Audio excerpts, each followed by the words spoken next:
बैंकों से लोन लेकर खुद को दिवालिया घोषित कराने के लिए एक मॉडल क्रिएट किया गया, नेशनल कंपनी लॉ ट्रिब्यूनल। उसमें जैसे आपने 10 करोड़ रुपया लोन लिया, आपने कहा अब हमसे नहीं चलेगा, तो उस देखा गया 10 करोड़ में से देखा गया क्या संपत्ति, आखिर में कुल मिला के आपने मान लीजिए उसमें से 8 करोड़ रुपए खा लिए, 2 करोड़ बचे। 2 करोड़ में से किसी तरह सेटलमेंट करके उस पर ठप्पा लगा दिया, उसको कागजी दे दिया, आपको दस्तावेज दे दिए गए, ये लीजिए सरकार का सर्टिफिकेट, अब आप पाक साफ हो गए। तो 8 करोड़ आप खा गए 10 करोड़ में से। यह स्थिति तमाम बैंकों से लिए गए, और ये करोड़ों में नहीं है, अरबों में है। लिस्ट जरा समझने की कोशिश कीजिए। वीडियोकॉन 29,000 करोड़ रुपया लोन, ये एसबीआई से डिफॉल्टर हुए हैं।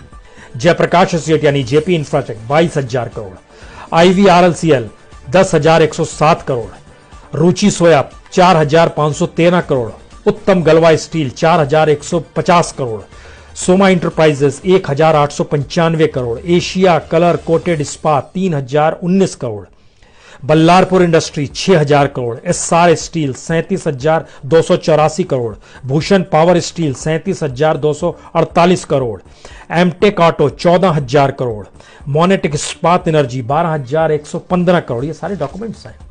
Electro steel limited 10,273 crore, Era infra engineering 10,065 crore, ABG shipyard 6,953 crore, ज्योति स्ट्रक्चर पावर ट्रांसमिशन से जुड़ा है 5,165 करोड़। ये क्या लिस्ट हम पढ़ रहे हैं?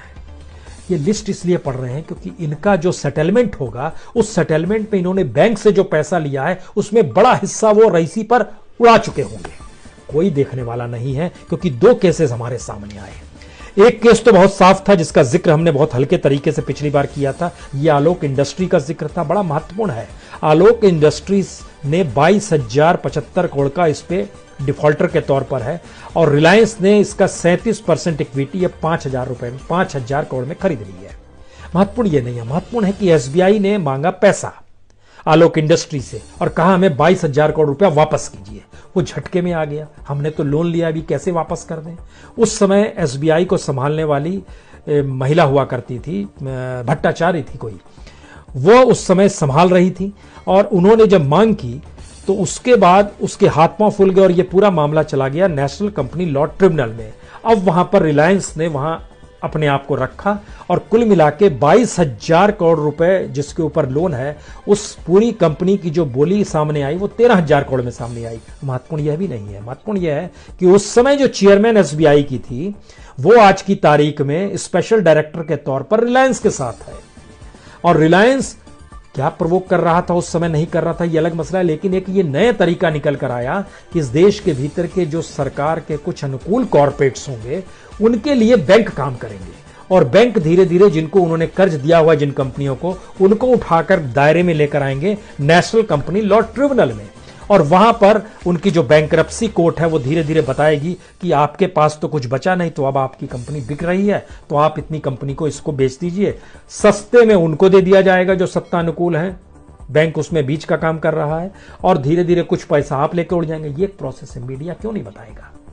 मीडिया इसलिए नहीं बताएगा क्योंकि वह उसकी ट्रेनिंग खत्म हो गई है उस रिपोर्टिंग की। एक दूसरा मामला लैंको का आया है। लैंको इंफ्राटेक लिमिटेड जो है, इसने 44,364 करोड़, सोचिए कितनी बड़ी रकम है, और जो सेटलमेंट की स्थिति अंदरूनी तौर पर आ रही है, आपको जानकर हैरत होगी, जो बिड लगाई जा रही है वो 123 करोड़, 126 करोड़, 129 करोड़।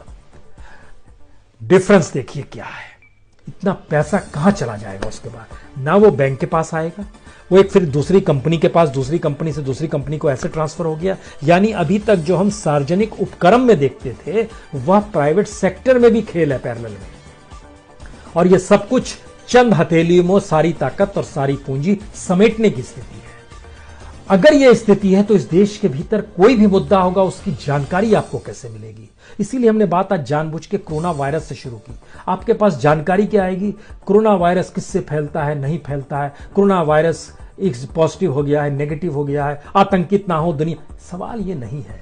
सवाल है कि इस देश को चलाने के लिए अलग अलग आयाम जो है, उस पे आप स्ट्रेटेजिकली इस देश की गवर्नमेंट क्या कर रही है और उस गवर्नमेंट की सोच क्या कहती है। क्योंकि जब आप इतने मुद्दों से लगातार जूझ रहे हैं, तो आपको मौका मिलेगा ही नहीं कि आप ये इस बात का जिक्र करें, हम तो देश जोड़ने वाले हैं, वह देश तोड़ने वाले हैं, हमने कहा वंदे मातरम, उन्होंने कुछ। क्या स्थिति है?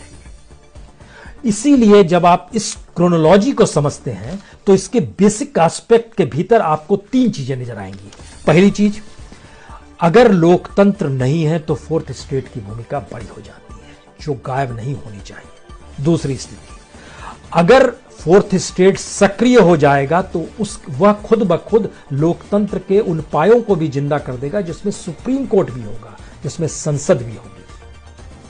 और तीसरी जो महत्वपूर्ण स्थिति है, जनता अगर जागरूक होगी तो जनता एक प्रेशर ग्रुप से निकलते निकलते उस पॉलिटिकल और सोशल वैक्यूम को भरने की दिशा में खुद ही तैयार हो जाएगी, जहां पर उसके सामने दृष्टि इस देश के लिए होगी। हमने देश को भुला दिया है, हमने देश को उन मुद्दों में झांकना शुरू कर दिया जिन मुद्दों का जो नैरेशन सत्ता करेगी, और उस नैरेशन का विस्तार जिस रूप में फोर्थ स्टेट यानी मीडिया करेगा वही आखिरी सच होगा, यानी वही देश होगा। यानी सत्ता के लिए नारे लगाना ही नेशनलिज्म होगा। यह नहीं संभव है, यह खतरे की घंटी है देश के लिए, क्योंकि अगर आपके पास कोई जानकारी पहुंच ही नहीं पा रही है तो फिर कल आप भी जब एलूफ होंगे, आपके भीतर का भी संकट होगा, उसको बताने की स्थिति में कोई नहीं होगा। तो मीडिया कैसे जागृत होगी, नहीं होगी, किस रूप में जागेगी, किस रूप में करेगी? क्योंकि संकट यह नहीं है कि पूंजी कॉर्पोरेट के कब्जे में धीरे धीरे मीडिया चला गया और पूंजी कॉर्पोरेट पर धीरे धीरे सरकार का कब्जा हो गया। संकट हमारे सामने उससे बड़ा है कि हर की चीज के पीछे जो मानसिकता होती है, जो आइडियोलॉजी और थिंकिंग चल रही है, उसकी अगर बेसिक्स को भी हम नहीं पकड़ पा रहे हैं और एक लार्ज विजन के साथ विस्तार नहीं दे पा रहे हैं, तो फिर सूचनाओं का अकाल है, क्रिटिकल होने की परिस्थितियां गायब है। एक क्राइसिस के दौर में हम आ गए हैं, और इस क्राइसिस से बचने के लिए मिस्टर एंड मिसेस मीडिया जागेगा कैसे, ये एक सवाल है। इसको जगाएंगे आप कैसे, ये दूसरा सवाल है। और क्या वाकई सरकार नहीं चाहती है कि ये लोग जागे, क्योंकि सरकार एक ऐसे क्राइसिस में है जहां पर उसके पास पैसा तक नहीं है। स्थिति ये आ गई है कि जो सिंह कमेटी की रिपोर्ट आई है वो कह रही है कि अब रिटायरमेंट एज 58 साल कीजिए। उसके पीछे वजह ये नहीं है कि 60 साल से 58 साल करेंगे तो कितनों की सवाल ये है, सरकार समझ रही है कि ऑप्शन नहीं बच रहा। पंजाब में तो लागू कर दिया गया 58 साल रिटायरमेंट एज। तो इन 2 सालों में काम करने वाले जो भी लोग होंगे, जाहिर है वो अपने कैरियर के सबसे पिक पर होंगे, उनके पेमेंट मैक्सिमम होंगे। तो ऐसी स्थिति हम जब रोजगार पैदा नहीं कर पा रहे हैं तो आर्टिफिशियल तरीके से ही रोजगार पैदा करें, कुछ लोगों को निकालें, कुछ नए लोगों को रखें। वहां पर अगर 2 लाख मिलता था जो रिटायर हो रहा है, तो यहां कम से कम 50-50 हजार के 4 लोग को तो रख लेंगे, तो कुछ इधर बढ़ जाएगा। ये स्थिति आ गई। दूसरी पैरेलल में स्थिति आ गई इस देश के भीतर में, अनऑर्गेनाइज सेक्टर में भी जो लोग काम कर रहे थे उनको भी किसी तरीके से ईसीआईस के साथ जोड़ा जाए, यानी डाटा कलेक्शन में उनको जोड़ दिया जाए और ये बताया जाए कि हमने इतना रोजगार दे दिया है। क्योंकि जब पूरा डाटा के साथ खिलवाड़ है तो आप समझने की कोशिश कीजिए, जीडीपी 4.7% कैसे हो गई, यानी 0.2% बढ़ गई। जबकि इसी दौर में ध्यान दीजिएगा तो हर चीज नीचे है। ऑटो सेक्टर इस दौर में और 12% नीचे चला गया। हमारी महंगाई और ऊपर चली गई। हम जिन परिस्थितियों में जी रहे हैं, कोई भी सेक्टर उठा लीजिए, आपको कोई सेक्टर नजर नहीं आएगा जो कि डेवलप हो रहा हो, चाहे वो मैन्युफैक्चरिंग का सेक्टर क्यों ना हो।